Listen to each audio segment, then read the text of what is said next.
নমস্কার, আমি ইন্দ্রাণী। শুরু করছি আজকে। নার্ভাস হয়ে গেলে তোতলাতে থাকে, কথা বন্ধ হয়ে যায়, মানে সেই গরু হারানোর গল্পটাও মনে করতে পারেন। সারাদিন গরু খুঁজে হন্য ঘেমে নে গরু না নিয়ে ঘরে ফিরে লোকটা বলেছিল, হ্যাঁ গো, একটু জল দেবে খাবার। খেয়ালই করেননি যাকে বলছে সে তার কন্যা।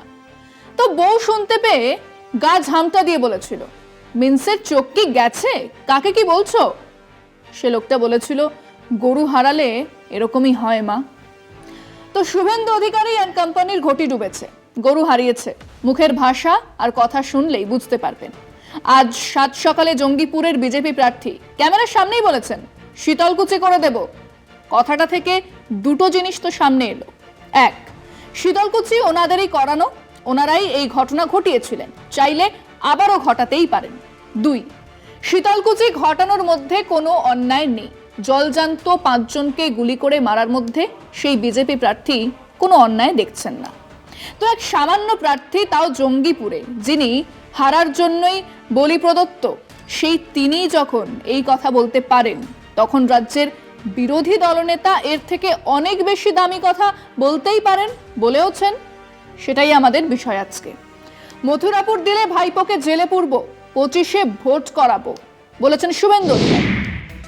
বিধানসভার আয়ু কি লোকসভা ভোটের ফলাফলের সঙ্গে সম্পর্কিত? জবাবে বলা যায়, তা যদি হয় তাহলে সেটা যুক্তরাষ্ট্রীয় কাঠামোর পক্ষে ভয়ঙ্কর প্রবণতা।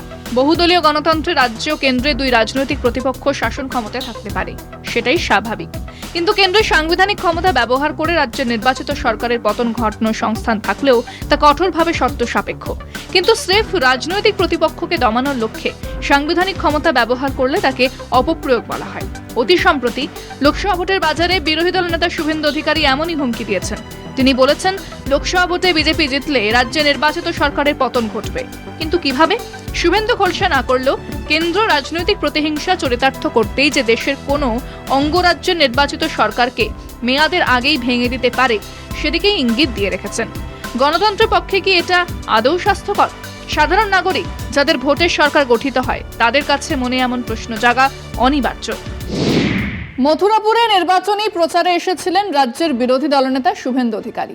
দুটো কথা খুব স্পেসিফিক্যালি বলে গেছেন। বলেছেন, মথুরাপুরে আমাদের জিতিয়ে দিন, আমরা এই রাজ্য নির্বাচন 2025-এই করিয়ে দেব। আর 2 নম্বর হচ্ছে, মথুরাপুরে জিতলে ভাইপো মানে অভিষেক বন্দ্যোপাধ্যায়কে জেলে পুরব। এও সেই গরু হারানোর কেস। গতবার মানে 2021-এই মুখ্যমন্ত্রীর শপথ নেবার জামা কাপড়ও সম্ভবত কেনা হয়ে গিয়েছিল। মন্ত্রিসভায় কে কে থাকবেন তারও লিস্ট তৈরি হয়ে গিয়েছিল। কিন্তু রেজাল্ট বার হবার পর থেকে গরু হারিয়েছে এবং ওনাদের আবল তাবল বকা আর শেষ হচ্ছে না।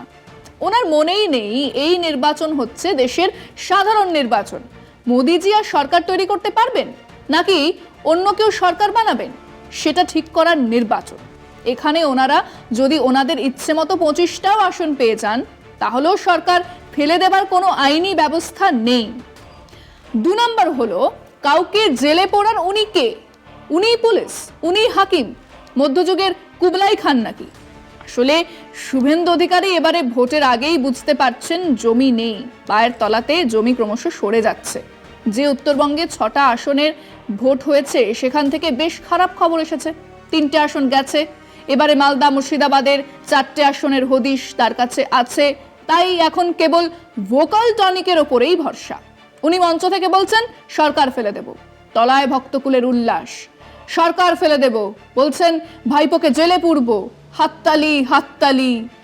কিন্তু এ ভোট তো আজ নয় কাল শেষ হবে। 4 জুন তো খুব দূরে নয়, রেজাল্টও বের হবে। তখন এই আবল তাবল বুকনিগুলোর কাঁটা ছেঁড়া হবে না?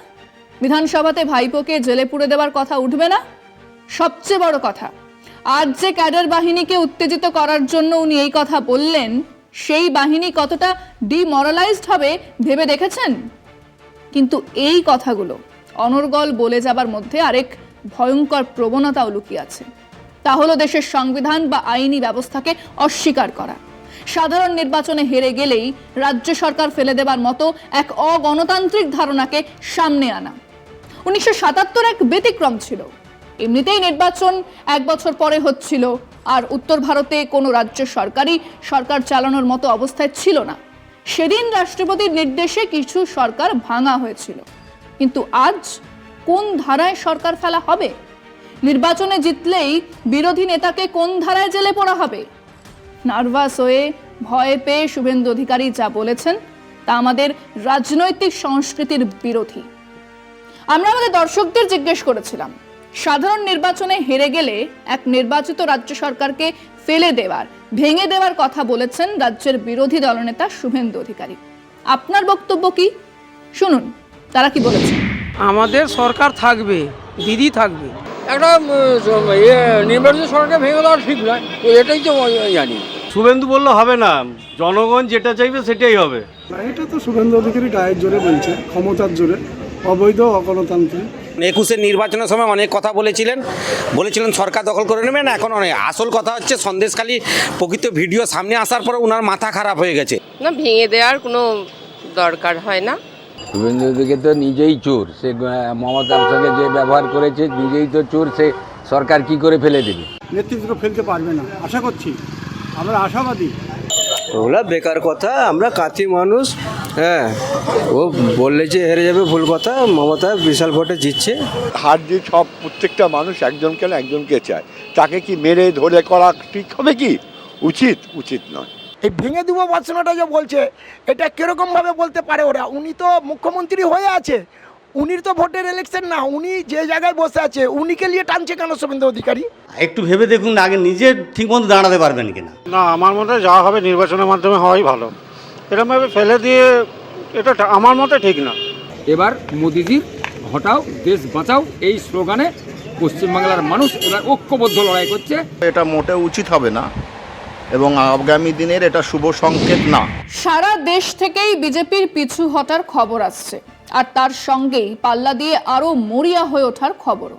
ইতিমধ্যেই সুরাটে বিনা প্রতিদ্বন্দ্বিতায় জিতেছে বিজেপি। অরুণাচলে 10টা বিধানসভা বিনা প্রতিদ্বন্দ্বিতায় জিতেছে। ইন্দোরে একজন এসইউসিআই প্রার্থী আছে, তাকে চাপ দেওয়া হচ্ছে সরে যাবার জন্য। পুরীতে কংগ্রেস প্রার্থী মনোনয়নপত্র ফেরত নিলেন শেষ মুহূর্তে।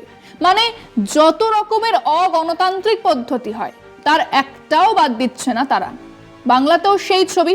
ক্ষমতায় আসলে দেশের সংবিধান কতটা বিপন্ন তা আজ রাজ্যের বিরোধী দলনেতার বক্তব্যই পরিষ্কার হলো।